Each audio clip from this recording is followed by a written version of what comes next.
Hi, I'm Melissa Maxwell. And I'm Lise Holdorf. We are co-farmers here at Barretts Mill Farm. We are entering our 9th season here on the property. The property was formerly the McGrath property, and it's owned by the town of Concord. We lease 14 acres and we run a farm stand open to the public, as well as a CSA and a pick your own flower field. For us, starting in the 1700s, it was owned by the Barrett family. There is still a historic house owned by the National Park across the street from us, the Colonel James Barrett House. In 1905, it was purchased by the McGrath family, and it was farmed by the McGrath family up until Patrick McGrath was the last member of the family farming in 2012. When he passed away, the town of Concord purchased the remaining land on the property and started looking for farmers to continue the tradition of farming on the land. They put out an RFP, and we've applied for the lease of the land and the buildings and the house. And so we've been here since 2014. Started farming. I had served in the Peace Corps, and I came back to the States, and I wasn't really sure what I wanted to do, but I knew I always liked being outside, and I was always interested in growing vegetables and flowers. So I took an apprenticeship farming up in Ipswich, which is where I met Melissa, and farmed there for quite a while. And then we had become good friends from farming together in Ipswich, and decided that we would make good business partners. Yeah. So I got into farming right after college, similarly not thinking it was going to be a career, sort of as a summer job, just to get outside, and I loved vegetables, but I just fell in love with it and decided that from then on that I was going to farm.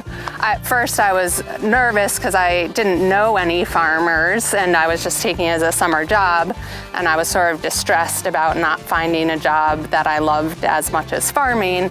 And I called my dad about it because I was looking at internships and office jobs, and he said, "Some people are farmers." So I said, I was like, great, I'll do that. And I similarly had an apprenticeship up in Ipswich, and it was just a really great group and a learning opportunity. I stayed there for 8 years, had met Lise, and then when this opportunity came up in Concord, which is also Lisa's hometown, it just seemed like a perfect fit for us. We grow about 50 different types of fruits and vegetables. As Melissa mentioned, we do a lot of flowers as well.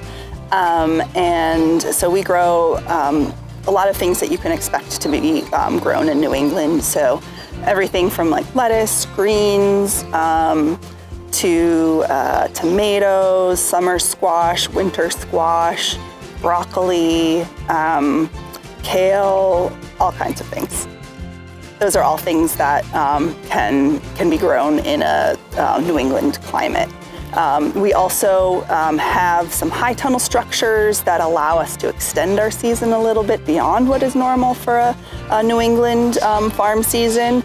So we plant our tomatoes and peppers and cucumbers in there early, so we can start harvesting them in June or July, which is a little bit earlier than you would if you would plant them out in the field. So it is May on the farm, and it is a really busy time. There's pretty much everything that goes on in a farm happens in May. You have a little bit of planting, not a little bit, you have a lot of planting. Yeah. You have the weeds taking off, and so you have a lot of weeding. You're still prepping fields for planting the fall crops. And you're starting to harvest as well. So right now we're harvesting asparagus. We had our first strawberry harvest last week. There's spinach and some other greens that we're harvesting. It'll really pick up more in June, but it's what makes May a little bit special is that we just do everything.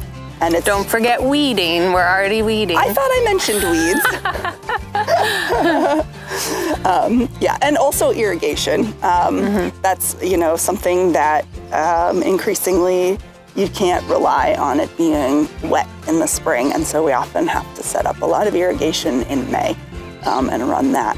So in May, we're doing a lot of the planting that's for the height of summer. It's not ready for a long time, but it is a long process for us to get it ready. We, on every bed, we calculate what fertilizer that crop needs. So we're laying fertilizer in the bed for the peppers. Once the field is prepped, then we lay plastic drip tape for irrigating it. We lay a plastic mulch because peppers like the additional heat, and it also helps with weed control and keeping moisture in the bed. And then we mark the beds and plant the peppers and start to take care of them for the season from there.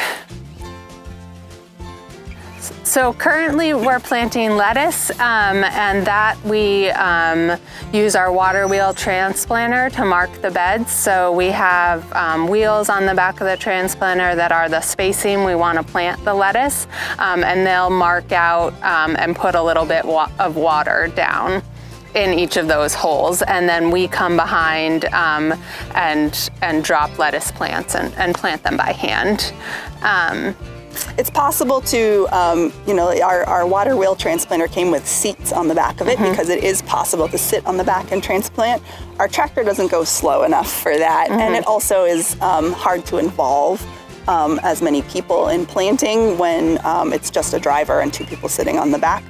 So we find it's a nice way to and a more efficient way for us at our scale to have one person mark the beds and then everyone drop plants that we've started in the greenhouse, drop them and plant them. So the lettuce is in the field for about a month before they're in the greenhouse for about a month before we plant them. The peppers that we're also planting today, those won't be ready until August. So there's a lot of things that we're doing now in May that have a huge impact on what we are able to harvest later in the season. We are very lucky to be farming in Concord, which has a great network of farms.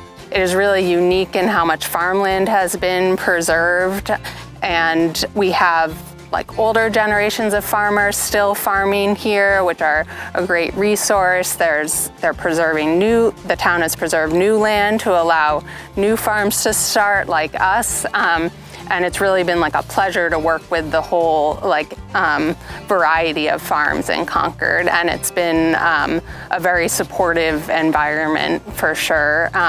We work together ordering plants, ordering strawberry plants. We combine orders. When we first moved, we needed a loading dock to unload, a bigger equipment to unload our plow from a truck. All these things, farming in a community of other farmers is very important, and that is something that I didn't expect in farming just outside of Boston, and it's been really special. And it's really fun for us all to come together on Ag Day, because often we're busy on our own farms, and it's really great to once a year come together on Main Street in Concord Center and have the market together. It's something we work together all year to prepare for, and also the actual day is a great time to see everybody and to see the town come out all in one place to celebrate agriculture. I think, in general about farming in Concord, another, aspect of it is just the customers that we have in Concord, and how well educated they are about the importance of local agriculture, and that's definitely something that the older generations in Concord have, get a lot of credit for, building up people's interest in it. And, farming is, a financially tough profession, and you're competing with the grocery store, and so we're really fortunate that people in Concord understand that there's it's worth paying a little bit more to support a local farm, and so we're really fortunate, and I think the turnout that we have at Ag Day just shows, I mean, people, it's not just people from Concord, it's people from a lot of other communities that come and just show their support for the local farm, which is great.